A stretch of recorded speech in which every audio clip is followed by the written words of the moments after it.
Students, welcome to our channel excellent classes. आज मैं आप लोगों के लिए क्लास 10th के मैथ्स के एनसीईआरटी सॉल्यूशन लेके आई हूँ, जो पॉलिनोमियल चैप्टर से। आपको मैं बता दूं कि मैंने इस पे इंट्रोडक्शन वीडियो भी डाल रखा है और इंट्रोडक्शन बहुत अच्छे से समझ में आ जाएगा। इस चैप्टर को आप समझ पाओगे और जैसे ही कॉन्सेप्ट क्लियरिटी हो जाए तो चीजें आसान हो जाती है समझने में, कुछ भी मुश्किल नहीं होता है। और आज हम यहाँ पॉलिनोमियल्स के क्वेश्चंस करते हैं और फिर देखते हैं कि क्या वाकई ये आसान है। तो चलो सबसे पहले एक्सरसाइज 2.1 का क्वेश्चन नंबर 1 देखते हैं। ये जो हमारा ग्राफिकल रिप्रेजेंटेशन था उसके ऊपर है। तो the graph of y equals to px are given in figure 2.10 below. इस फिगर में जो ये ग्राफ गिवन है ना, इसकी बात की जा रही है और यहाँ बताया गया है कि y कोई पॉलिनोमियल है ना। फॉर सम पॉलिनोमियल्स px है ना, find the number of zeros of px in each case. यहाँ पे आपको बताना है कि ये जितने भी केसेस गिवन है ना, इसमें जीरोस क्या है। तो आपको याद होगा मैंने बताया था इंट्रोडक्शन में कि जो जीरोस होते हैं ना, वो गिवन एक्सप्रेशन की जो भी वैल्यू आएगी वो ऑलवेज जीरो आएगी, तो हम उसे कहते हैं। एग्जाम्पल के लिए अगर आप देखते हो, लाइक कोई एक्सप्रेशन हम लेते हैं, ठीक है,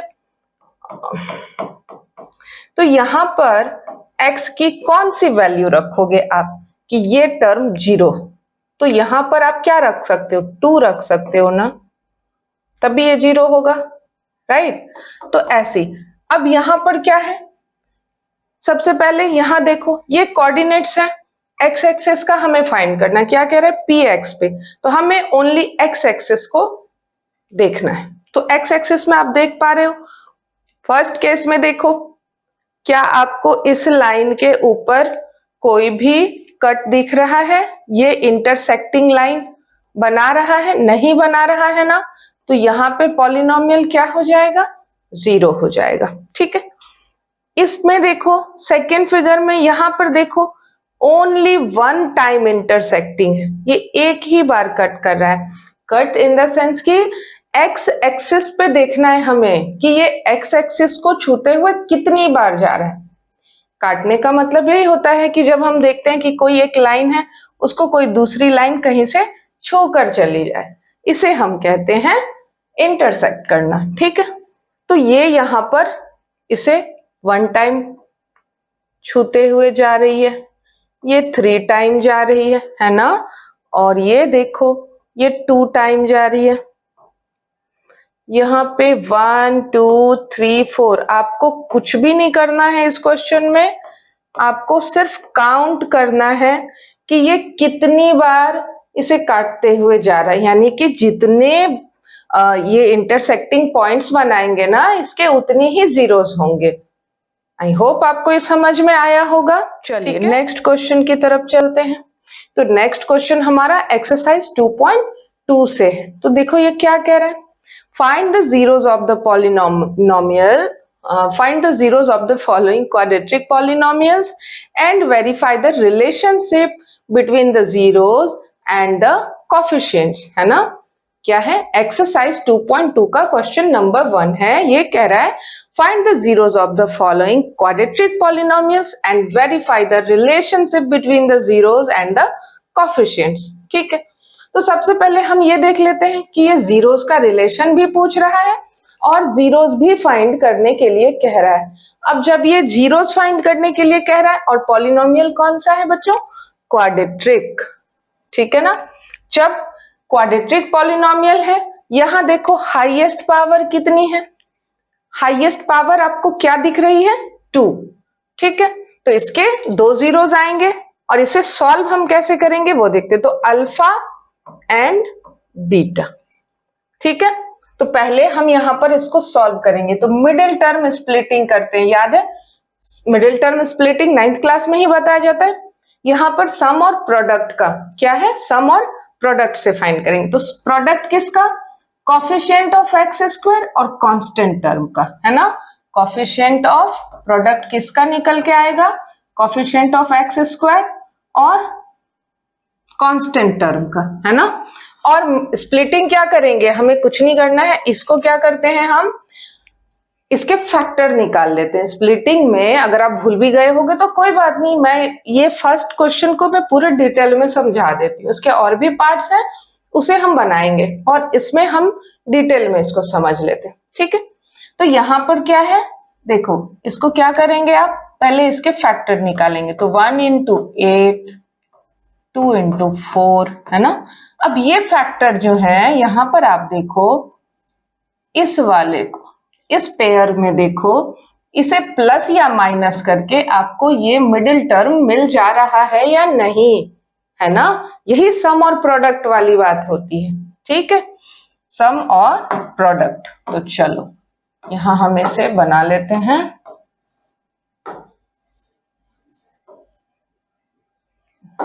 चलिए, तो यहां ये हो जाएगा एक्स स्क्वायर माइनस 4x, आप चाहो तो यहाँ 4x रख लो, चाहो तो 2x रख लो, बात एक ही है, -8।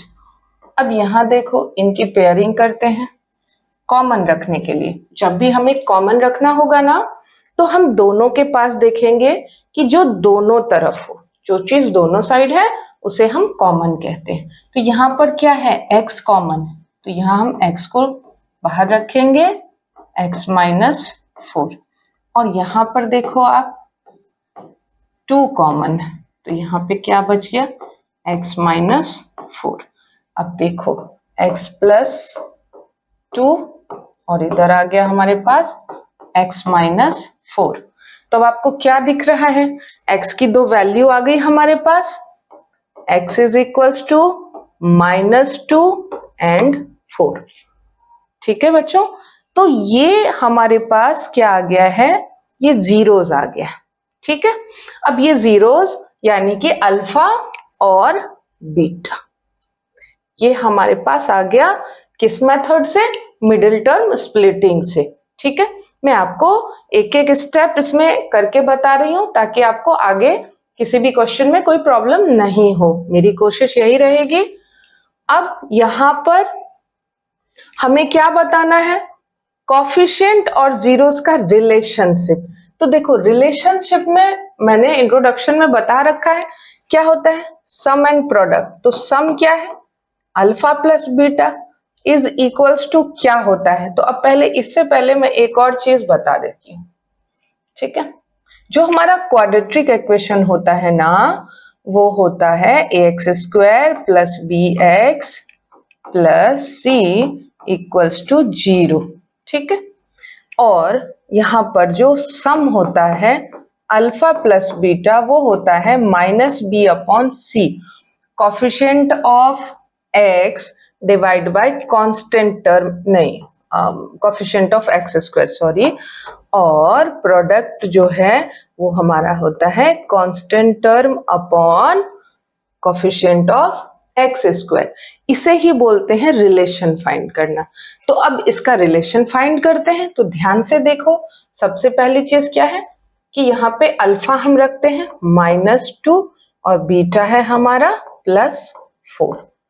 अब यहाँ पे माइनस, अब b के प्लेस पे क्या है, तो यहाँ पर आप देखो क्या है, -2 है ना। ABC यहीं से तो हम रखते हैं, देखो A, B एंड C। तो -2 डिवाइड बाय A के प्लेस पे क्या है, 1 है, तो यहाँ 1 मैंने लिखा है, वैसे लिखने की जरूरत नहीं होती है। अब यहाँ याद ध्यान रखना है कि ये सिंबल ये फॉर्मूले में है, तो यहाँ पर और ये जो -2 लिखा है ये b की वैल्यू है। तो कभी भी इस चीज का आपको ध्यान रखना है कि जब हम साइन लगाएंगे ना, तो अगर क्वेश्चन में b की वैल्यू माइनस में गिवन है तो उसे माइनस में लिखना पड़ेगा, पॉजिटिव है तब तो हम पॉजिटिव लिखेंगे, बट साइन लगाना ही होगा नेगेटिव का, ठीक है। यहाँ पे गलती होती है, यहाँ मिस्टेक हो जाती है बच्चों से, इस चीज को ध्यान में रखना है, ये गलती नहीं करनी है आपको। तो ये हो गया, यहाँ पर माइनस करोगे तो 2 और यहाँ पर ये भी आ जाएगा 2। तो देखो क्या ये रिलेशन को प्रूफ कर रहा है, तो बिल्कुल कर रहा है। हाँ भाई, ये दोनों क्या है, आपस में एक दूसरे के संबंधी हैं, एक ही है दोनों, है ना। तो अब हम अल्फा इंटू बीटा देखते हैं, तो -2 मल्टीप्लाई बाय 4 और सी हमारा कांस्टेंट टर्म क्या है -8, क्योंकि ए की वैल्यू तो 1 है, वो लिखने की जरूरत नहीं है। तो ये आ गया हमारे पास -8। तो देखो आप LHS और RHS दोनों हमारे पास आ गया, तो ये रिलेशन को प्रूफ करता है। ठीक है, अब बड़े ध्यान से सुनो, मैं फिर से इस क्वेश्चन को एक और बार बता रही हूं। तो सबसे पहले क्वेश्चंस को देखना है यहां पर। ठीक है, जो इक्वेशन गिवन है वो क्या है, x² - 2x - 8। सबसे पहले हम करेंगे इसकी मिडिल टर्म स्प्लिटिंग। स्प्लिटिंग कैसे करते हैं, कांस्टेंट टर्म और कोफिशिएंट ऑफ x² का मल्टीप्लिकेशन लेकर के उसको फैक्टराइज कर लो, उसके फैक्टर्स निकाल लो, और जो भी फैक्टर पेयर बनाएगा ना, प्लस सम करके और माइनस करके, है ना, मतलब जोड़ के या घटा के, जैसे समझ में आए, है ना। तो उसको क्या करना है, बीच वाले टर्म के बराबर में लाना है, लेकिन ध्यान रखना है साइन का, यहां गलती नहीं होनी चाहिए। जो साइन गिवन हो उसे ही फॉलो करते हुए हमें मिडिल टर्म स्प्लिटिंग करनी है। ये कर दिया हमने, और इसके बाद इसे हम इस तरह से दो दो के पेयर में रख लेंगे, दो दो जोड़े बना लेंगे, और जो दोनों के पास होगा उसे निकाल के हम क्या करेंगे, इसको फिर कॉमन रख के x की वैल्यू निकालेंगे। तो देखो मैंने कहा था कि जब स्क्वायर है, क्वाड्रेटिक है, तो इसके 2 जीरोस होंगे। देखो x की 2 वैल्यू आई है हमारे पास, ठीक है ना। और उसके बाद फिर हमने ऐसे ये फॉर्मूला लगा के इसका जीरोस का रिलेशनशिप निकाला है। कोफिशिएंट्स एंड जीरोस के बीच का जो रिलेशन है उसे हमने यहाँ पे जस्टिफाई किया है। ठीक है, मतलब हमने इसे प्रमाणित किया है कि हाँ ये, और यहाँ से हमने कर दी middle term splitting, -2s, sorry यहाँ भी माइनस ही होगा, बिकॉज माइनस माइनस प्लस होता है। ठीक है, पेयरिंग कर दो ऐसे, तो 2s आ गया, यहाँ पे 2s -1, और यहाँ हम 1 ले लें, क्योंकि इसमें से हमें कुछ और हम निकाल नहीं सकते, और माइनस माइनस फिर प्लस हो जाएगा, तो इसे हम रखेंगे। तो यहाँ से s के लिए 2 वैल्यू आ गई हमारे पास, 1/2, और इधर भी आ जाएगी 1/2, देखो सेम है ना। तो ये हमारे पास क्या आ गया, 2 जीरोस आ गए। अब इसका हमें रिलेशन निकालना है, तो रिलेशन कैसे वेरीफाई करोगे, alpha plus beta minus b/a, तो 1/2 प्लस 1/2 इक्वल्स टू -4 और अपॉन में 4। तो देखो ये क्या हो जाएगा, 2 और ये 1 प्लस हाफ और हाफ मिलके 1 बनाते हैं, और यहाँ ये पॉजिटिव हो जाएगा और ये कैंसिल हो जाएगा, तो ये 1 बनाएगा। ठीक है ना, तो ये आ गया हमारा रिलेशन, ये वेरीफाई हो गया। सेम एज मल्टीप्लाई का, तो मल्टीप्लाई में क्या है, अल्फा और बीटा का मल्टीप्लिकेशन c/a होता है, 1/2 इंटू 1/2, c हमारे पास 1 है और ये 4 है a, तो ये हो गया 1/2, 2 जा 4, और यहाँ पर भी 1/4। देखो है ना आसान, सही तरीके से लेके चलोगे तो सारे रिलेशंस निकल के आएंगे और अच्छे से समझ में आ जाएगा। ठीक है बच्चों, चलिए अब हम अपने दूसरे क्वेश्चंस की तरफ चलते हैं। तो यहाँ पर देखो सबसे पहले तो इसे क्या करना है, रीअरेंज करके लिखना है, क्योंकि जब भी हम अलजेब्रिक एक्सप्रेशन को लिखते हैं तो हमें क्या करना होता है, बहुत ही इसको क्या करना होता है, अलजेब्रिक एक्सप्रेशन को पहले इसके एक्चुअल फॉर्म में लिखना होता है ना, वेरिएबल्स को सामने फिर कांस्टेंट टर्म। अब यहाँ से ये क्या हो जाएगा, 18 और 18 मिडिल टर्म स्प्लिटिंग जब करोगे तो 18, तो यहाँ पे 9x माइनस, और इधर हो जाएगा प्लस 2x माइनस 3। अब इनकी पेयरिंग करके कॉमन निकाल लो, है ना, इनकी पेयरिंग करोगे कॉमन निकाल लो, तो ये हो गया 3x, यहाँ पे बच गया 2x, और इधर हो गया -3, और यहाँ से ले लो +1, तो ये भी हो गया 2x माइनस 3।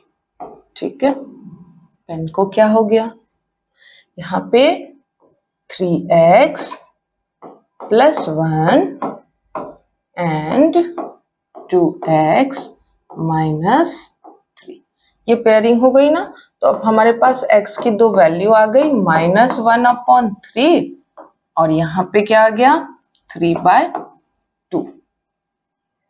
ठीक है, 3/2 गलती तो नहीं हो रही है, नहीं, 9 और 2 का सब्ट्रैक्शन -7 होगा और मल्टीप्लिकेशन -18 होगा। और यहाँ से हमने 3 को कॉमन ले लिया, तो 3 2 जा 6, 3 3 जा 9 है, और यहाँ पे 2 1 जा 2, 3 1 जा 3, तो ये आ गया। अब इनका रिलेशन सेम एज हम ऐसे फाइंड कर सकते हैं, जैसे हमने यहाँ अल्फा प्लस बीटा और अल्फा माइनस बीटा से रिलेशन निकाला था, वैसे ही निकालेंगे। तो alpha plus beta equals to -b/a, alpha -1/3 plus 3/2। चलो एक पेज ऐड कर लेते हैं, इसे देख लेते हैं क्या था हमारे पास। Alpha plus beta equals to -b/a, ये है -1/3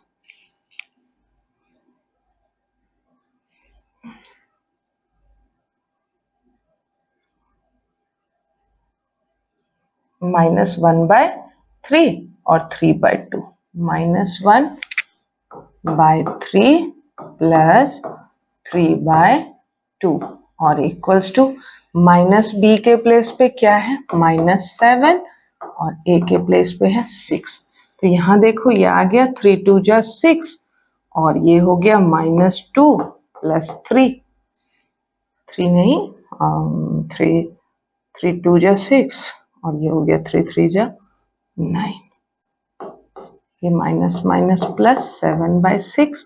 यहाँ भी देखो 9 माइनस ये करोगे तो 7 आ जाएगा और इधर भी 7/6। तो ये आ गया हमारे पास।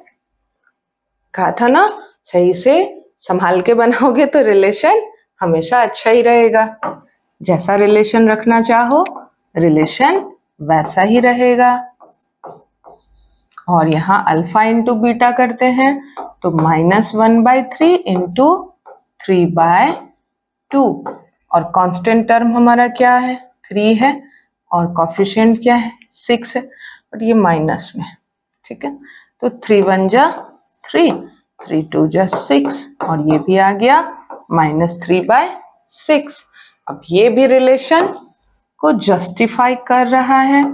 तो देखो सम एंड प्रोडक्ट दोनों आ गए और ये दोनों ही इस तरह से सॉल्व किए जाते हैं। ठीक है बच्चों, समझ में आ रहा है? चलिए नेक्स्ट क्वेश्चन देखते हैं। ओह एक्स्ट्रा पेज आ गया, कोई बात नहीं। चलिए 4u² प्लस 8u, तो यहाँ देखो ये तो यहीं से हम कॉमन रख लेंगे ना, 4u, यहाँ पे क्या बचेगा u प्लस 2। ठीक है, इक्वल्स टू 0 रखो। तो यहाँ से अगर आप देखोगे तो u के लिए दो फैक्टर आएंगे, एक -2 आ जाएगा और एक 0 आ जाएगा। कैसे आएगा ये बताना है क्या? नहीं आएगा समझ में? वैसे तो आ जाना चाहिए, पर चलो मैं बता दे रही हूँ। देखो जब हम यहाँ पे इन दोनों में से किसी एक को भी इधर ले जाएंगे ना तो वो टर्म 0 हो जाएगा, बिकॉज 0 से आप किसी को भी मल्टीप्लाई या डिवाइड करते हैं ना तो आंसर हमेशा 0 आता है। ठीक है, तो यहाँ पर देखो 4u ले जाओगे उधर तो u प्लस 2 बचेगा, तो u इज इक्वल्स टू -2 हो गया। इसे ले जाओगे तो ये बचेगा, तो फिर u को यहाँ पर छोड़ोगे तो 0 को 4 डिवाइड करेगा तो वो 0 हो जाएगा। ठीक है ना, तो अब सम निकाल लेते हैं। Alpha plus beta minus b/a, तो ये है हमारा 2 + 0 और माइनस, अब b क्या है 8 और a क्या है 4, तो +8 प्लस ये माइनस में है ना, तो ये हो गया -2 और इक्वल्स टू भी -2। ये आ गया हमारे पास आंसर, है ना। और ऐसे ही जब हम यहाँ पे मल्टीप्लीकेशन निकालते हैं alpha into beta c by a, तो -2 इंटू 0 और c क्या है हमारा 0 ही तो है, याद है ना।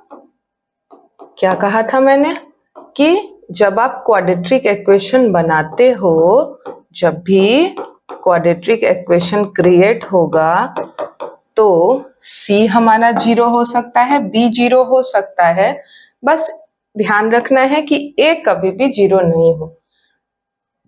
ये तभी क्वाड्रेटिक पॉलिनोमियल कहलाएगा जब a 0 के इक्वल नहीं होगा, ठीक है। और अदर वैल्यूज इनकी 0। क्वेश्चन है टी स्क्वायर -15। यहाँ पर देखो इसे कैसे सॉल्व करेंगे, तो इसको सॉल्व करने के लिए क्या यहाँ पर मैं सीधे भी बता सकती हूँ कि ये √15 आ जाएगा प्लस और माइनस में। लेकिन आपको अगर समझना है कि इसे कैसे, तो देखो जब हम क्वाड्रेटिक इक्वेशन में इसको कन्वर्ट करते हैं तो यहाँ अगर मैं ये लिखूं, ठीक है, और -15, तो अब ये बन गया हमारा क्वाड्रेटिक पॉलिनोमियल, ठीक है। यहाँ से हम क्या कॉमन रख, क्या ऐसा करें स्प्लिट, अब ये 0 आए और ये 15 आ जाए, तो आपको पता है कि √15 को प्लस और माइनस करोगे तो 15 आएगा, है ना, मल्टीप्लाई करने पे, और प्लस माइनस करोगे तो वो 0 लाएगा। इसीलिए इसका मैं सीधा ही आपको बता दूं कि इसके जो जीरोस होंगे ना वो √15 और -√15 होगा, ठीक है। और इसका सम और प्रोडक्ट निकाल लेते हैं, -b/a, तो सम क्या हो जाएगा √15 प्लस -√15 इक्वल्स टू माइनस, और b हमारे पास क्या है, तो b हमारे पास 0 है और a 1 है, तो इसे लिखना है। तो अब ये प्लस माइनस माइनस क्या हो जाएगा 0 हो जाएगा। तो देखो ये वेरीफाई। मल्टीप्लीकेशन में क्या होगा, जब हम अल्फा इंटू बीटा करेंगे तो c/a, तो c क्या है यहाँ पे √15 इंटू √15, एक प्लस में एक माइनस में, और ये तो 15 ही है कांस्टेंट टर्म। और अभी मैंने बताया था ना कि जब आप इसको मल्टीप्लाई करोगे तो 15 के ये इक्वल आ जाता है, ठीक है, समझ आया। चलो क्वेश्चन नंबर, ये लास्ट क्वेश्चन है इसका, तो यहाँ पे क्या है ये 12 हो जाएगा, और जब हम इसकी स्प्लिटिंग करेंगे तो देखो 3x², अब 4 3 जा 12 है, और 4 में से 3 माइनस करोगे तो क्या आ जाएगा, क्या आ जाएगा 1 आ जाएगा ना, -4x -4, यहाँ से 3x को कॉमन रख लो, तो यहाँ से x +1, और यहाँ से -4 को कॉमन ले लो तो भी x +1, तो ये आ गया 3x -4 और ये आ गया x +1। तो x की दो वैल्यू हमारे पास क्या आ गई 4/3 एंड -1, ये आ गया हमारे पास 0 जिसका, ठीक है। अभी इसको हम लोग क्या करते हैं सम और प्रोडक्ट में देखते हैं, b/a 4/3 plus -1 equals to -b क्या है हमारे पास -1 और a क्या है 3। तो देखो जब आप इसको सॉल्व करोगे ना तो ये हो गया 4 -3/3 और यहाँ पे आ गया 1/3। तो 4 में से 1 माइनस करोगे तो क्या आएगा, 3 माइनस करोगे तो क्या आएगा 1/3 ही तो आएगा, और ये भी 1/3 हो गया। देखो हो गया रिलेशन क्लियर। अब मल्टीप्लिकेशन में क्या होगा, अल्फा इंटू बीटा में क्या होगा c/a। तो अल्फा क्या है हमारे पास 4/3 मल्टीप्लाई बाय -1, और c क्या है हमारे पास c हमारे पास है -4 और a हो गया 3। तो देखो प्लस माइनस माइनस, -4/3 और यहाँ पर भी -4/3 आ गया ना, हो गया रिलेशन क्लियर। ठीक है, चलिए नेक्स्ट क्वेश्चन देखते हैं। अब ये उसी क्वेश्चन का उल्टा है जो अभी हमने बनाया ना, वहां पे हमें जीरोस फाइंड करने थे और रिलेशन, वहां हमने सम और प्रोडक्ट। यहाँ पर देखो जीरोस गिवन नहीं है, ये क्वेश्चंस को पढ़ो। Find the quadratic polynomial each with the given number as the sum and product of its zero. देखो ये सम एंड प्रोडक्ट्स हैं, है ना।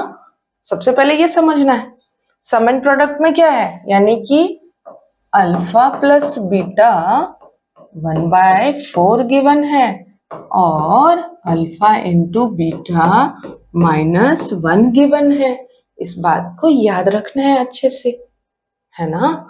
अब यहां से क्या करना है हमको, क्वाड्रेटिक पॉलिनोमियल बनाना है। ठीक है, तो क्वाड्रेटिक पॉलिनोमियल क्या होता है, ax² + bx + c = 0, ये बनाना है हमें इससे। तो बहुत अच्छे से हमें पता है इसका फॉर्मूला क्या होता है इसको क्रिएट करने के लिए। तो देखो ax² - bb यानी कि अल्फा प्लस बीटा, इसको गंदा करके नहीं लिखना है, alpha plus beta into x plus constant term में क्या होता है अल्फा इंटू बीटा = 0। तो देखो यहाँ पे सिंपल है, सम और प्रोडक्ट गिवन है, x² - 1/4 है ना, x प्लस -1 = 0। और जब इसको सॉल्व करोगे ना तो ये क्या मिल जाएगा, 4x² - x -4 = 0। ये आ गया हमारे पास क्वाड्रेटिक पॉलिनोमियल, आ गया ना, आ रहा है समझ में। ठीक है, चलिए आगे बढ़ते हैं, यहाँ इसे सॉल्व करते हैं। तो ये भी वही है, सम और प्रोडक्ट। तो अब ये सम और प्रोडक्ट, तो सम के प्लेस पे हमें लिखना है √2 और प्रोडक्ट के प्लेस पे लिखना है 1/3। तो सिंपल है, हम इसी पे रखते जाएंगे। देखो इसी पे रख देते हैं, x² - √2x प्लस 1/3 = 0। अब इसे जब सॉल्व करोगे तो ये हो जाएगा 3x² - √2x प्लस 1 = 0। ये आ गया हमारे पास क्वाड्रेटिक पॉलिनोमियल्स, है ना बच्चों। आसान है, इसको सिर्फ फॉर्मूला आपको याद रखना है, इस चीज को अच्छे से याद कर लेना है। और इसी के ऊपर जब सम और प्रोडक्ट गिवन होगा ना तो हम ऐसे पॉलिनोमियल को इक्वेशन बना सकते हैं, क्वाड्रेटिक के इक्वेशन हम इस तरह से बना सकते हैं।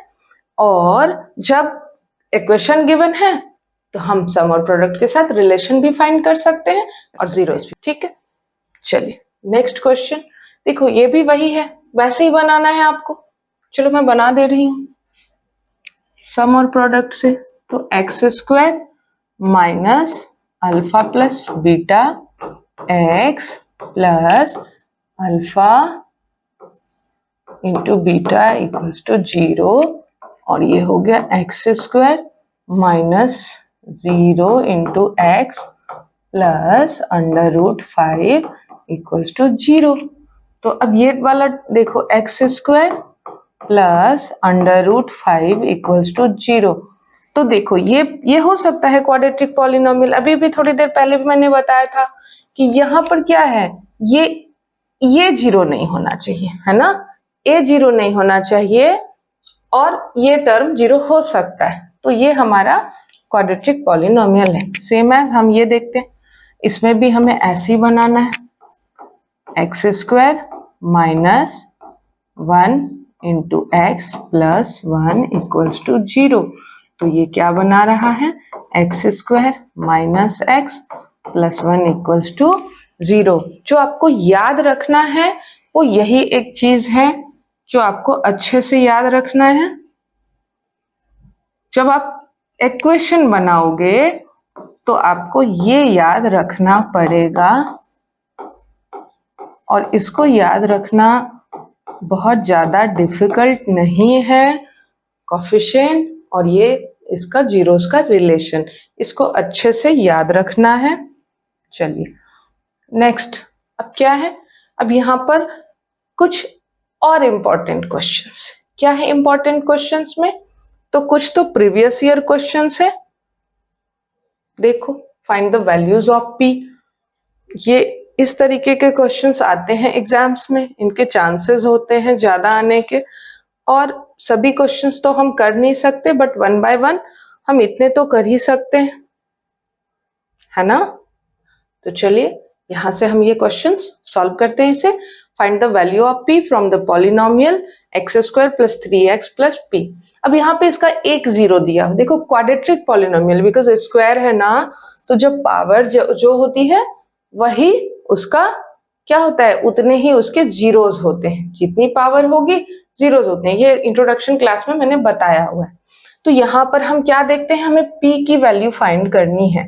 p की वैल्यू फाइंड करने के लिए पॉलिनोमियल यहाँ पे एक जीरोस है, यानी x की कोई वैल्यू, तो हम क्या कर सकते हैं, p x की वैल्यू हम 2 रख सकते हैं, तो वहां पे x² + 3x + p, तो जहां भी आपका x है ना वहां पर ये वैल्यू रख दो।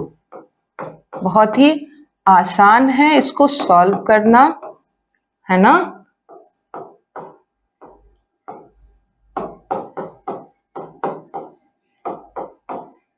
इक्वल्स में 0 लिखना है, मैं नहीं लिखती हूँ, आपको लिखना है।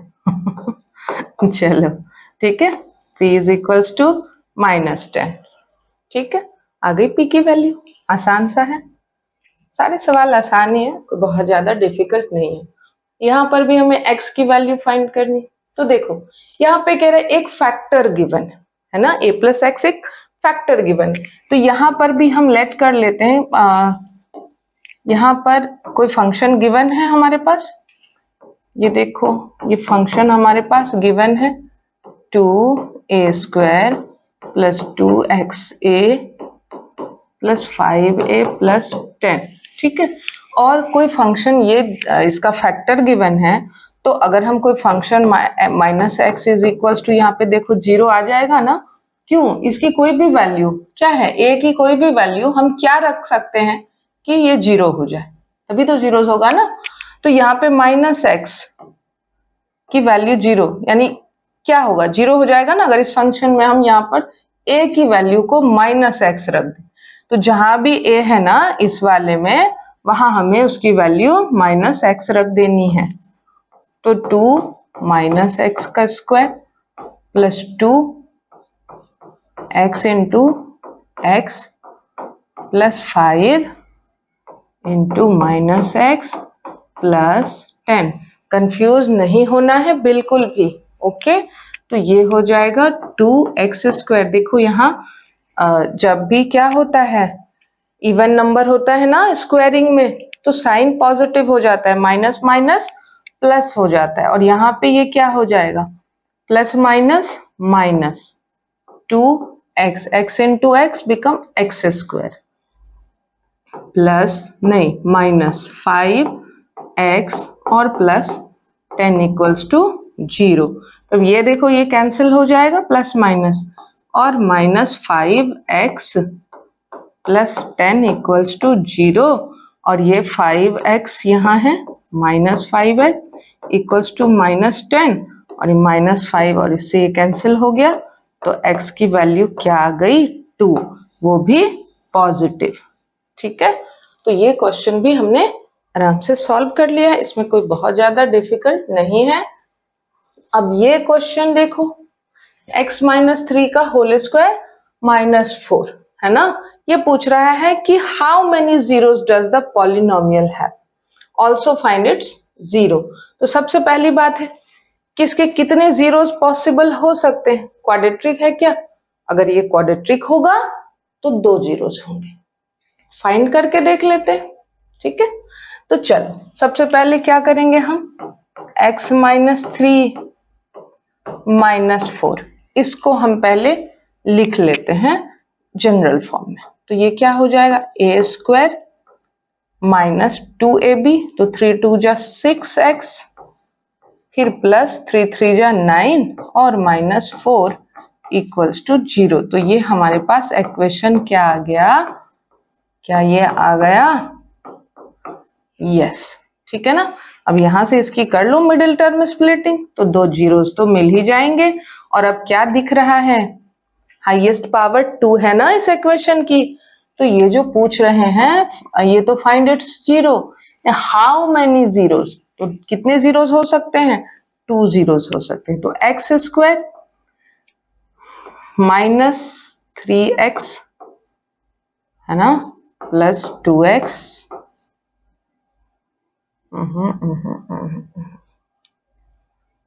ये तो 5 है ना, और ये 6 है, no no no no no,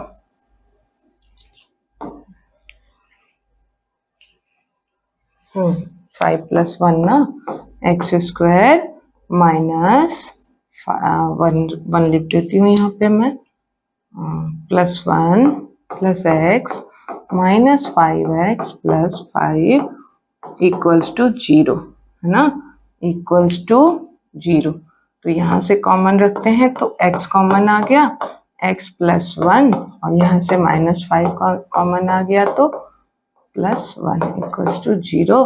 तो x की जो दो वैल्यू आई हमारे पास, एक माइनस 1 और एक 5, ठीक है। तो देखो ये दो जीरोस आ गए हमारे पास, और हमने ये भी बता दिया कि हाईएस्ट डिग्री इसकी 2 है, तो ये इसके 2 जीरोस होंगे, ठीक है। चलो, another alpha and beta are zeros of the quadratic polynomial x square minus 6x plus y. Find the value of y. अगर यहाँ पे 3 अल्फा प्लस 2 बीटा 20 दिया हुआ है, तो चलो इसे सॉल्व कर लेते हैं। तो सबसे पहले हम क्या करते हैं, यहाँ पर जो हमारे पास क्वाड्रेटिक इक्वेशन है ना, वो क्या होता है, सी ही होता है ना, और ये सम और यहाँ पे प्रोडक्ट, याद है ना। तो alpha plus beta is equals to कितना हो जाएगा, 6 हो जाएगा यहाँ से जब आप इसे सॉल्व करोगे। देखो ये 6 माइनस में है और सम में माइनस भी होता है, माइनस माइनस प्लस, और ये 6 आ गया, और alpha into beta is equals to y हो जाएगा। इसे हम इक्वेशंस में सॉल्व कर लेंगे। तो 3 alpha plus 2 beta equals to 20, ये इक्वेशन 1 मान लो, और alpha plus beta equals to 6, इसे इक्वेशन 2 मान लो, और इक्वेशन 2 को 2 से मल्टीप्लाई कर दो और फिर 1 से सब्ट्रैक्ट कर दो। समझ में आ रहा है। तो 3 alpha plus 2 beta is equals to 20, और इसे कर दो मल्टीप्लाई 2 से, ठीक है, पूरे इक्वेशन को। तो ये हो जाएगा 2 alpha plus 2 beta equals to 12, और इन्हें कर दो सब्ट्रैक्ट, है ना, टर्मिनेटिंग मेथड यूज कर रहे हैं हम। तो अल्फा इज इक्वल्स टू हो जाएगा 8। देखो अल्फा की वैल्यू आ गई 8, ठीक है, और बीटा की वैल्यू हम यहां से निकाल सकते हैं क्या, बीटा की वैल्यू हम इस इक्वेशन पे अल्फा की वैल्यू रख के निकाल सकते हैं, बिल्कुल निकाल सकते हैं। तो यहाँ अगर हम रख देते हैं किसको, 8 को, किसे रख देंगे 8, तो 8 जब 6 में से सब्ट्रैक्ट होगा तो -2, अल्फा की वैल्यू कितनी आ जाएगी, -2। तो अल्फा हमारे पास 8 है इंटू -2 इक्वल्स टू y। तो ये हमारे पास कितना आ गया, -16। तो y की वैल्यू बच्चों -16। तो आई होप आप लोगों को ये वीडियो समझ में आया होगा, सभी क्वेश्चंस को आप लोग अच्छे से बना पाओ। खुद से प्रैक्टिस करनी है इसके लिए, ऐसा नहीं है कि आपने वीडियो देख लिया और आपको आ गया समझ में, नहीं, पेन पेपर लेके सारे क्वेश्चंस को 1 बाय 1 खुद से सॉल्व करके चेक करना है कि क्या ये वाकई आपको समझ में आ गया। मेरी पूरी कोशिश रही है कि आप लोगों को ये अच्छे से समझ में आ जाए। ठीक है, तो थैंक यू फॉर वॉचिंग। और अगर वीडियो अच्छी लगी हो तो लाइक शेयर एंड सब्सक्राइब